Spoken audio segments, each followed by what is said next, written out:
안녕하십니까, 망치국어 이준환입니다. 오늘 할 건 이제 의문의 변동 교체 중에 가장 마지막이자 끝판왕 경음화입니다. 자, 경음화 도대체 뭐가 그렇게 끝판왕인가요? 그 전에 우리 지금까지는 비음화, 유음화, 구개음화 다 무슨은 앞에 자음모음 할 때 배웠습니다. 그런데 경음, 여러분 경음이란 용어는 못 들어봤죠? 적어도 내 수업 시간에 경음이란 용어는 지금 처음 쓰는 건데, 경음은 된 소리를 경음이라고 하는 겁니다. 딱딱한 소리라고 해서요. 자, 그럼 경음하는 된 소리가 된다는 얘기겠지? 그럼 본격적으로 한번 들어가 보겠습니다. 된 소리가 되고 싶다. 아무나 될 수 있는 건 아니지. 된 소리에 뭐뭐가 있습니까? 쌍기역, 쌍디귿, 쌍비읍, 쌍시오, 쌍지읒, 이렇게 5가지가 있습니다. 그리고 얘네가 될 수 있는 자격을 가진 애들은 기역, 디귿, 비읍, 시옷, 지읒, 이렇게 5가지밖에 없죠. 그래서 얘네가 된 소리가 되는 건데, 이 5놈들을 내가 외우기 쉽게 하라고 그냥 입에다가 익히라고 가다 부수자, 가다 때려 부숴버려, 그렇게 가다 부수자라고 외우라고 하는데, 이 가다 부수자가 뭔가를 만나서 결국 이러한 형태로 되는 경음화라고 합니다. 자, 그러면 경음화는 이게 다인가요? 조건이 하나밖에 없나요? 네, 언젠가 얘기한 것 같은데, 아까도 얘기한 것 같지만 끝판왕입니다. 끝판왕. 경우가 5가지나 있어요. 가장 기본적인 경우, 첫 번째, 어떤 경우냐? 받침, 기역, 디귿, 비읍. 자, 받침, 기역, 디귿, 비읍이라는 거는 탈락시키고 탈락시키든 끝소리 규칙 적용할 거 하든 다 해서 결국 끝에 남은 애가 기역, 디귿, 비읍일 때, 얘네가 그 뒤에 저 5형제 가다, 부수, 자를 만나면 얘네가 이쪽이 경음화를 일으키는 거예요. 착각하지 마. 얘네도 경음화를 일으킬 수 있는 놈이라 그래서 얘도 경음화를 한다고 생각할 수도 있는데, 아닙니다. 얘는 경음화 일으키지 않아요. 뒤에 붙는 가다 부수자만 경음화를 일으킵니다. 그럼 한번 봅시다. 예를 보도록 하죠. 자, 이렇게 예시를 4개 준비해 봤습니다. 첫 번째, 국밥. 어떻게 발음해야 될까요? 일단 받침 기역이죠. 그리고 여기는 비읍이라 끝소리 규칙에 어긋나는 것도 없어요. 바로 들어가면 돼. 기역에 비읍만 났네. 어떻게 하라고? 뒤에 놈을 경음하라고. 그럼 어떻게? 국밥이 됩니다. 맛있겠다. 자, 그 다음 닫다. 같은 놈끼리 만나도 상관없어. 왜? 여기 디귿 여기 디귿 있잖아. 그럼 바로 들어갑니다. 어떻게? 닫다가 돼주면 되겠지요. 그 다음 밥솥. 봅시다. 우선 내가 항상 의문의 변동을 할 때 생각해 주라 그랬어. 뭐를? 끝소리 규칙을 먼저 생각해 주라 그랬어. 자, 여기 보면 끝소리 규칙 중에 한 놈이 어긋나. 누가 어긋나? 디귿이 어긋나. 이 디귿 어떻게 바꿔주라고? 디귿으로 바꿔주라고 해서 먼저 그거부터 합시다. 밥, 솥. 자, 디귿 됐죠? 자, 이제 봅시다. 비읍이 시옷 만났네. 최종적으로 어떻게 해주라? 밥, 솥이 됩니다. 간단하죠? 그 다음 봅시다. 깎기, 손톱 깎기 같은 거. 자, 얘도 뭐부터 해주라? 끝소리 규칙부터 적용해주라. 쌍기역은 누구로 바꾸면 돼? 기역으로 바꾸면 되지. 그래서 깎기 해서 우선 끝소리 규칙 적용해 주시고, 그 다음에 기역과 기역, 기역과 기역이 만났네. 어떻게 한다? 깎기가 됩니다. 얘네는 각각 의문의 변동이 2번씩 일어난 거고, 얘네는 의문의 변동이 한 번만 일어난 겁니다. 자, 경음화의 첫 번째 조건 클리어했습니다. 요렇게 에 대해서 배워보겠습니다. 그런데 두 번째 조건을 배우려면 먼저 알아야 되는 개념이 있어서 그거부터 설명을 좀 해줄게요. 자, 먼저 알아야 되는 개념 무엇이냐? 바로 어간입니다. 어간. 두둥. 어간? 선생님 지금까지 본 영상에서 어간이란 말은 나온 적이 없는데요. 그게 국어 어법 공부할 때 하나의 맹점이야. 뒷단원에 나와야 될 얘기들도 아무렇지도 않게 나옵니다. 그래서 지금부터 간략하게 설명을 해주니까 잘 들으세요. 어간은 항상 어미와 짝을 이루는 말이라고 생각하면 됩니다. 어간과 어미는 언제 사용되는 말이냐? 용언. 더 간단하게 동사랑 형용사에서만 쓰는 말입니다. 더 간단하게 뭐뭐다라고 말하는 애에서 쓰는 애예요. 그러면 뭘 어떻게 쓰는 건데요? 가르쳐 드리겠습니다. 먹다 봅시다. 먹다. 어간과 어미의 정의를 보여드릴 테니 잘 보세요.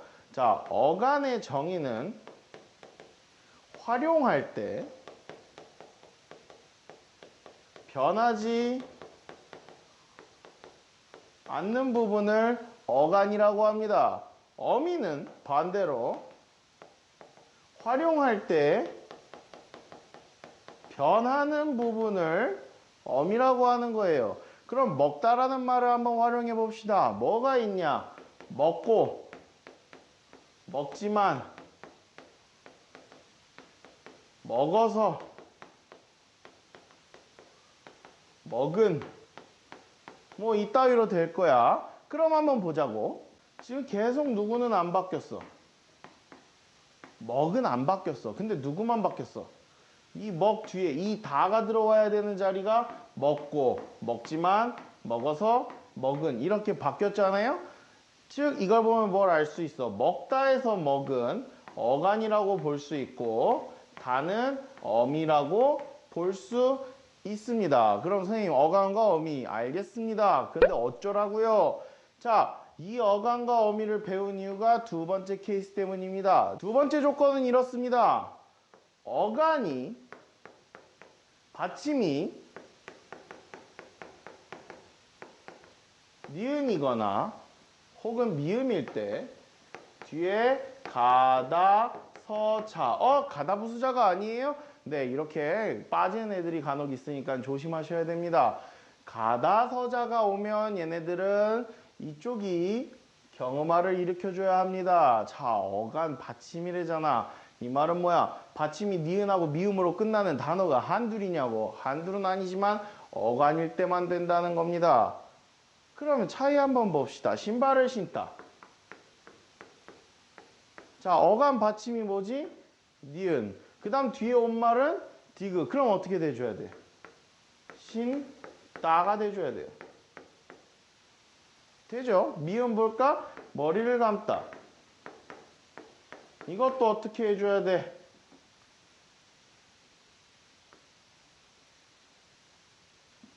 이건 어떻게 해줘야 돼? 머리를 감다. 이건 어떻게 해줘야 돼? 자, 미음 뒤에 디귿이네. 어떻게 해줘요? 그냥 뭘 어떻게 해줘? 경험화 시켜주면 되지. 감다 이렇게. 그런데 내가 아까 뭐라 그랬지? 어간 받침이 아닌 니은 미음 받침도 많다 그랬지. 그러면 그거랑 차이가 어떤지 봅시다. 자, 신발을 신다를 신발을 신고로 변형해 봅시다. 발음 어떻게 돼요? 지금 내가 말했지. 신고라고 발음해 봅시다.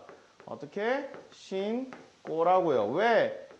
이건 신발을 신고잖아요. 그러니까 동사에서 왔네. 그럼 얘를 뭐로 봐야 돼? 어간으로 봐야 돼요. 그러니까 어간 받침 니은 뒤에 가다 서자 중에 기억이 왔으니까 당연히 경음화를 일으켜서 꼬가 돼줘야 되는 겁니다. 요거 이 경음화입니다. 그런데 우리는 이 단어 지금 신발을 신다에서 왔다고 생각하니까 응응 이러지. 신다에서 왔다고 생각 안 하면 약간 이상하다고 생각해도 됩니다. 왜? 우리는 이 단어를 그대로 신고라고 발음하는 경우가 있기 때문입니다. 언제? 경찰서에 신고해 주세요. 그럼 뭐야? 무슨 차이가 있는 거야? 무슨 차이가 있긴 무슨 차이가 있어? 이건 동사에서 온 게 아니잖아. 동사가 아니니까 어간이 아니야. 어간이 아니니까 경험화 일어날 이유가 없는 거야. 얘는 동사에서 왔잖아. 어간이잖아. 그러니까 여기 규칙에 따라서 경험화 일어나 준 거야. 그러니 어간이란 개념 똑바로 모르면 이 둘이 구분이 가겠냐고. 그냥 한국인으로서 그냥 그렇게 발음했더니 그렇던데요. 수준밖에 안 된다고. 아시겠습니까? 그래서 어간이라는 개념을 알아야 되는 겁니다. 자, 이게 두 번째 조건입니다. 자, 이제 조건 3번, 4번, 5번 조건이 남았는데 얘네들은 다 자음, 리을과 관련이 깊습니다. 그래서 하나씩 한번 살펴보도록 하겠습니다. 우선 첫 번째 리을은 한자어 리을이에요. 한자어 리을 뒤에 디귿, 시옷, 지읒 다서자가 오면 얘네는 경음화를 일으킵니다. 선생님, 나머지 기억이랑 어디 갔어요? 기억 비읍은 어디 갔어요? 네, 걔네는 경험화가 일어나지 않아요. 자, 여러분이 이걸 외워도 요즘에 한자 공부들을 잘 안 하더라고. 그래서 이게 한자어인지 아니 순 우리말인지 모르는 경우가 있던데, 한자 공부는 국어 공부할 때 매우 매우 필요한 과목 중에 하나입니다. 그러니까 좀 열심히 공부를 해두세요. 자, 아무튼간 마저 봅시다. 세 가지 예시를 준비해 봤습니다. 첫 번째, 발달, 두 번째, 발전, 세 번째, 달성. 각각 하나씩 내가 보여주려고 한 건데, 지금부터 하나씩 한번 봐봅시다. 발달 어떻게 해야 됩니까? 발달이 되겠죠. 한자어니까요. 다서자. 자, 그 다음에 발전 어떻게 해야 합니까? 발전이 되겠죠. 그다음 마지막 달성. 지금 계속 발음하면 된 소리가 자동으로 나오잖아요. 아무튼 입만 벌리면 발음이 자동으로 나와. 달성. 자, 이렇게 되는 겁니다. 별로 어렵지 않죠? 그 다음 네 번째 조건, 이제 또 다른 리을은 아까 배웠던 어간입니다.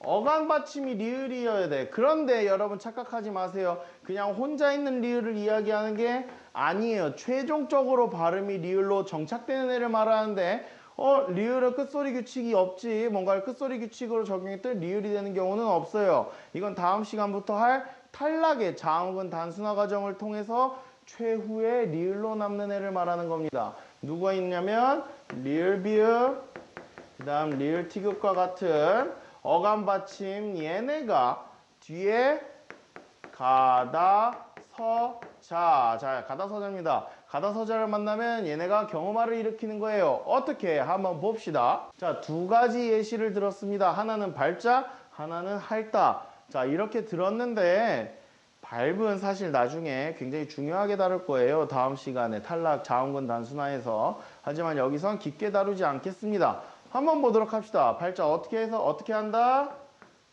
자, 리을 비읍은 기본적으로 어떤 소리로 발음이 나야 된다? 리을로 소리가 나야 합니다. 여기서 여기는 리을 비읍 중에 비읍이 날아갔네. 뭐로 본다? 탈락으로 봅니다. 자, 그래서 탈락 의문의 변동이 일어났고요. 그런 어간, 이거 발다에서 왔잖아. 동사 어간이지. 어간의 받침이 리을이네. 리을 뒤에 가다 서자 중에 지읒이 왔네. 어떻게 하라고? 발자가 되는 겁니다. 자, 그 다음 할다. 할다의 경우에 리을 티귿 중에 누가 날아가고 티귿이 날아가는 탈락 현상이 일어나면서 최종적으로 리을이 남고, 자, 이거 동사잖니? 동사니까 어간이겠지. 할다의 할이. 그렇지. 그러니까 어간 받침이 리을이네. 그런데 뒤에 가다 서자 중에 디귿이네. 어떻게 하라고? 경음하라고. 이렇게. 자, 이게 네 번째 조건입니다. 자, 이제 마지막 조건만을 남겨두고 있습니다. 마지막 조건은 무엇이냐? 바로 또 리을입니다. 그런데 또 배워야 합니다. 새로운 걸. 뭐를? 관형사형 어미. 선생님, 관형산 또 뭔가요? 어려워할 필요 없어요. 지금은 간단하게만 설명할게요. 나중에 품사 시간에 지겹게 들을 거예요. 자, 관형사. 관형사는 누굴 꾸며주는 애냐? 누굴 수식하는 애냐? 체언, 즉 지금은 명사라고만 생각하세요. 명사를 수식해주는 애입니다. 자, 명사가 뭐야? 명사가 뭐야? 그냥 사물의 이름 혹은 행동의 이름, 이런 것들이 명사잖아? 그걸 꾸며줘야 돼. 그러니 뭐야?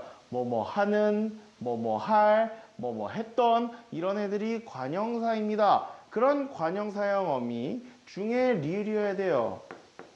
즉 대략 어떤 느낌이겠어? 뭐뭐 할 이란 느낌이겠죠. 이 뒤에 가다, 부수, 자, 완전체다. 이 완전체 오면 얘네는 다 어떻게 하더라? 얘네는 다 된소리로 발음해 줍니다. 그래서 몇 가지만 한번 해봅시다. 자, 다음과 같은 세 가지 예를 들었습니다. 하나는 뭐뭐 할 사람, 하나는 뭐뭐 할 떨이, 하나는 뭐뭐 할 자. 이건 약간 옛날 표현 같은 느낌이긴 한데, 자, 뭐뭐 할 사람. 뭐 어떤 게 있을까요?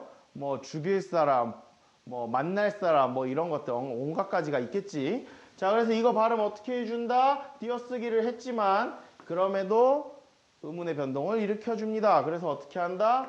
뭐뭐 할. 자, 뭐뭐 할 사람에서 명사를 꾸며줬으니까 관형사라고 볼 수 있고, 관형사 밑에가 리을이니까 어떻게 해주면 됩니까? 뭐뭐 할 사람이 됩니다. 이렇게 경험어를 일으켜줬죠. 가다부수자 중에 시옷이잖아요. 자, 이번엔 가다부수자 중에 디귿입니다. 어떻게 한다?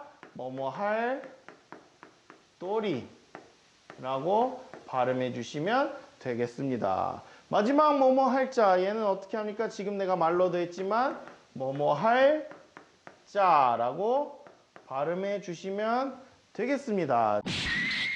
경험화가 끝나면서 교체 시리즈가 끝났습니다.